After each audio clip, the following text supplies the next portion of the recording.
So ayan yung Hoover Dam. Oh.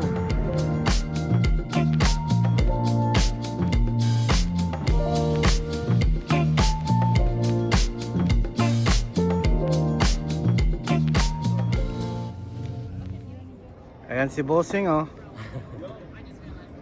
Papapicture, dami nagpapapicture sa kanya eh. Ayan ah. So andito tayo sa Hoover Dam. So ayan guys yung Hoover Dam. Ayan yung bridge. Zoom natin yung bridge yan guys. So punta rin kami doon mamaya, doon man lang. So ayan yung dam. Ayan.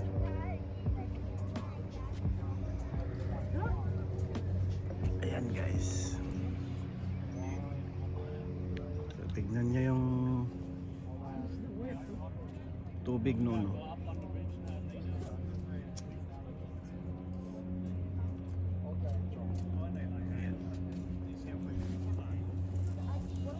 Yun. You wanna join with me? So ayan yung label niya doon.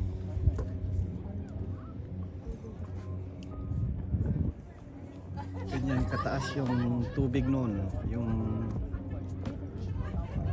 level ng tubig noon guys. Yan. Ganyan kataas at ganyan kababa na. Ayan. Doon naman kami nag-park.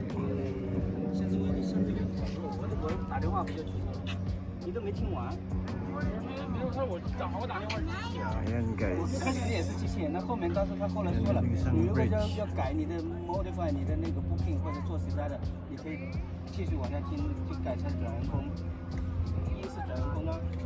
Hoover Dam. Pero grabe yung binaba ng tubig oh. Ayan oh. Yun yung level ng tubig noon, yun yung taas. Ayan. Tiara. Seryoso? Okay. So may ano rin dito guys, so yung pasukan ng tubig doon. Where? Yan. Parang sinkhole. Sinkhole? So may kwan dyan.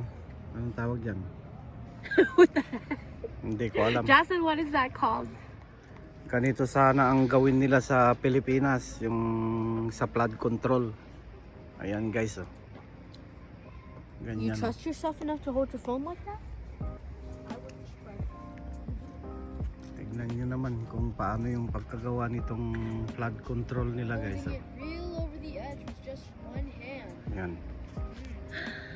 Yeah, hold it with two Flood hands. control. Ooh, just Ayan. Just with 4 fingers?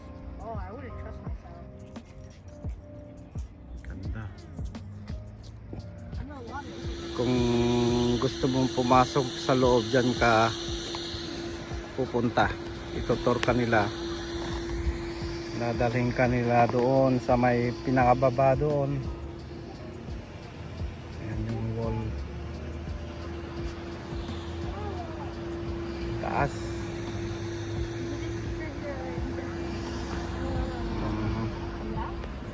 Kakatakot. Ito naman yung bridge guys. Pag andun ka banda, ito yung nakikita mo, yung bridge na ito. So mataas, napakataas. So dito maganda ang ayan yung Hoover Dam. Ang taas, kakatakot, scary.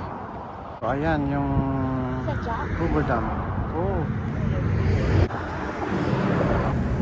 So ayan guys yung level ng water noon, yung puti na yon, yan yung taas niya noon. Parang alam yun. I don't think so. Mas mataas pa siya kaysa dun sa dam. I Kakatakot. just think it's like a different